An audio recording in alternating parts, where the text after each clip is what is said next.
Igbo ndị ọma, anyị apụtago n'oge akụkọ ihe na-eme eme. Igbo ibe m, gekwanụ ntị, hụchanụ ntị unu ka unu n'ọkwa ka nke a si were ada. Ofu nwata nwa agbọghọ ịmọgonu ọchatago tụtara ihe eji agbọghọ were eme. A na-aga ụgbọrọ nso Igbo sị na age was still on her side. Nwatakịrị ka bụ under 30, mana ọ pụtago agbọghọ ọfụma. O wee bụ na anaghị atụ anya na-atụ anya nta ha ka omitie ofu nwata nwa okorobịa ka ha na-abụ zutere. Nwata nwa okorobịa ahụ wee jụbịa Jubia esi wee kọwara ya sị na ya bụ nwa onye dị etu a dị etu a. Nwatakịrị ahụ wee sị oke ha esi ogbughị esi ofu obodo mana ọkwa onye Igbo kwa anyị Igbo anya wee nye na na-akpa enu ọbịaba ha na-akpa. Mana nwata gwara nwatakịrị nwaanyị anyị a na-achọ okwu ị na-akwadokwa ije obodo oyibo, mana ihe bụ n'obi bụ ya jee bata. Ya nwere ihe ya na target ya nwe misiriti ozugbo ya bata gịnị na asala ọkụ. Nne na nna dị girl wee sị nọ nke nwaanyị ka ọ dị n'aka na ọ bụ ọha ya anụ. Nke nwaanyị wee sị oke otu o si were ekwu okwu na ọ dị ka onye a ga-atrọst m ihe ọ na-ekwu. Nke nwaanyị ha na-abụ anaghị akọt, anaghị eme enweghe kọtship a na-enye ka anọzi akwụkwọ izu pụta omuvu oche obodo oyibo na ngekwanụ ntị oluzi obodo oyibo na-akpọkwa ọ na-akpọ o tekwazi aka aha anụzi kọl ya gbokwo nọmba anaghị aga mana dị ka o ruru ihe dị ka ofu afọ zugodoro ezu mgbe o ji pụsị ya na nke nwaanyị na-akpa bụ ụfọdụ nwa obere chenji o ji ozite ma nke ahụ ọ na-eme na-esite ụmụ obere ego ọ na-ese ndị nke nwaanyị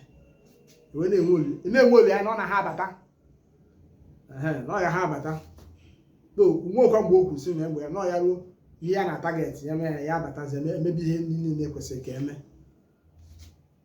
1 year after ada anụzi ụtọ nke ya echa ofu ahụ gakwa ahụ na-abụ aha ịtọ aha ịnọ aha ise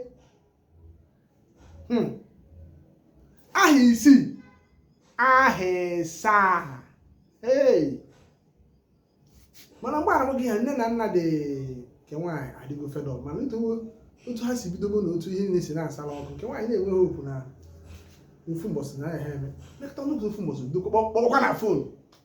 mgbe aha ịsa agana. Mana mgbe a na-agba gị ihe a ụdọ ọkụ nne na nna nwaanyị a na-achazịa ọ dị too much maka aka ka ọ kụrụ omeghe ego ọ dọs kụọ aka. Ịmara omenala Igbo ịkụ aka na ya bụ isi mbido onye imere ego n'isi ebe onye agbagoro afọ onye kọrọ aka aba akwa ya afọ ọ mgbe imere ego onye emeghe ego ha wee na-enwe nweta nwaanyị a ọ isi a mgbe nwoke ahụ ha kpọzọ na fon ya nwere adị ọzọ mechakwa ofu ụmụ mmadụ na-anọta ha ajụ ese ọ na ha na-ekwu bọt anọkọtakwa ofu mmadụ na-aba ajụ ese asị ya nke nwaanyị na-ekwu n'onwe ya na-eche. Nne na nna dị gere afọghọrọ ihe ụzọ na the 7th year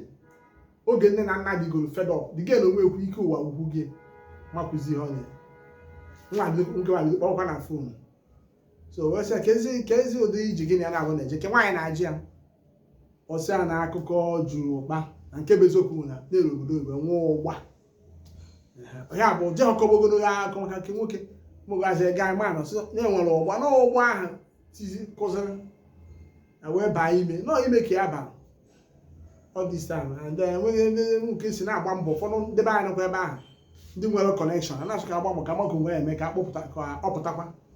mana pụtara ọgba nke nwaanyị biznes emere ọgwa ya nye ọjọọ si na ya abalị ime na isi ya ya nọ ime ka ya baa nke nwaanyị wee sị mgbe ahụ a na-agwazi gị ihe ọ na-ekwu ya enwere nwoke ọzọ onye nọ n'obodo bụghị onye obodo oyibo nọkwa ebe a na-eme biznes na-azụkwa ahịa ọ bụghị nnukwu ọgaranya mana ọ na-akụta ihe ọ na-eri ọ na-amaneji so ọfụ the girl wee na-asị the girl ka ya dị interested maka mgbe a na-eme ya the girl ejigo mụọ fashion and design mụọ ya na-agwa na onye nkwa customers ndị mmadụ na-abịa maka o mebu ka otu nwoke esi na-esite buru ego na ahụ nke izizi ahụ ome ka o meso mgbe ihe a bịa mee ọ chọpụta na ya kwesịkwara ịpụ jide scale n'aka o jego university pụta ma Naijiria bụ ịgụcha apụta ijekwuru ebibeghị ụkwụ so onye nwa apụtazịa ọzụta fashion design ka ihe ememe ka ọ bịa kụ ya n'ahụ wee lachapụ ọsọ jee mụọ ya nnọọ ndị be ha nyezie ya aka chọta shop ọ naghị akwachara ebe a ka nwata nwokorobịa nke a bịazi wee fụzie ya nwata nwokorobịa ahụ bụ onwekwadị ụgbọala nweghị ụgbọala ọ na-amana mana ọgbọ na-aga ọ na-aga ya ọ na ha manage business ya na-enwekwa ori ya na ofu ụbọchị Chineke buwekwa ụzọ okenye nwa buo nke wee na-achịzi nye ya anụ dị gị ka agbọ ka ya bịa ka ya mere courtship ụda aka akụkọ courtship na ọ bụla ọ kwetara ya bịa n'ego ọ na-enye ka anọ nke nwoke a kpọkwazi na fon na-ayị ozi onye nke na-ayị ya si ya na-ayị ya gwara ịma na ije obodo ụgba ji wee bịa ndị be nke nwaanyị achọghị iji ntị nụ maka nke jere obodo oyibo a na-eche aha ịsa akịta ha sị ọma na oge nwaanyị na-aga aga mana nke nwaanyị mago ngwugwu ebe ha kpanụ nketa ngwugwu ebe ha mere nkọ n'ụlọ ọva tupu nke nwoke ahụ wee pụba ya na tupu nke nwoke ahụ cut off